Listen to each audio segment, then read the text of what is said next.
السلام علیکم، story time میں خوش آمدید۔ آج مختصر معلومات میں ہمارا موضوع ہے وبا والے علاقے سے بھاگنا منع ہے۔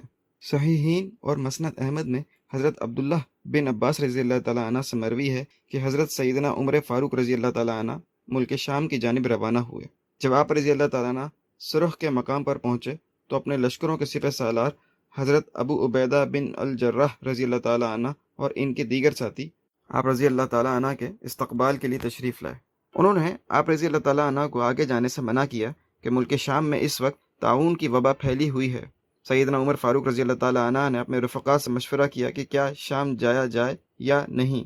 رفقا میں سے اس کے بارے میں اختلاف پیدا ہو گیا اور ہر ایک کا مشورہ الگ تھا۔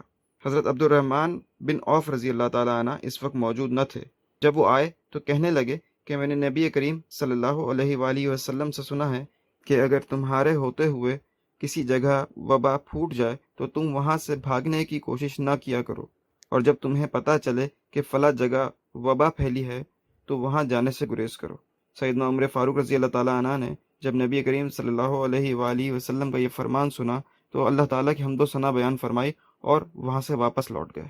مسند احمد میں امام احمد رحمۃ اللہ علیہ بیان کرتے ہیں کہ حضرت عبد الرحمن بن عوف رضی اللہ تعالیٰ عنہ نے جب عمر فاروق رضی اللہ تعالیٰ عنہ کو یہ اطلاع دی کہ شام میں طاعون کی وبا پھیلی ہوئی ہے، اس وقت حضرت عمر فاروق رضی اللہ تعالیٰ عنہ ملک شام کے بہت نزدیک تھے، مگر جب طاعون کی وبا کے بارے میں معلوم ہوا تو سیدنا عمر فاروق رضی اللہ تعالیٰ عنہ نبی کریم صلی اللہ علیہ وآلہ وسلم کا فرمان سن کر وہاں جانے کے بجائے راستے سے ہی واپس لوٹ گئے۔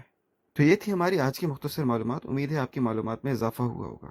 آپ سے گزارش ہے کہ ہماری اس ویڈیو کو لائک کیجیے، شیئر کیجیے اور کامنٹ سیکشن میں اپنی رائے سے آگاہ کیجیے۔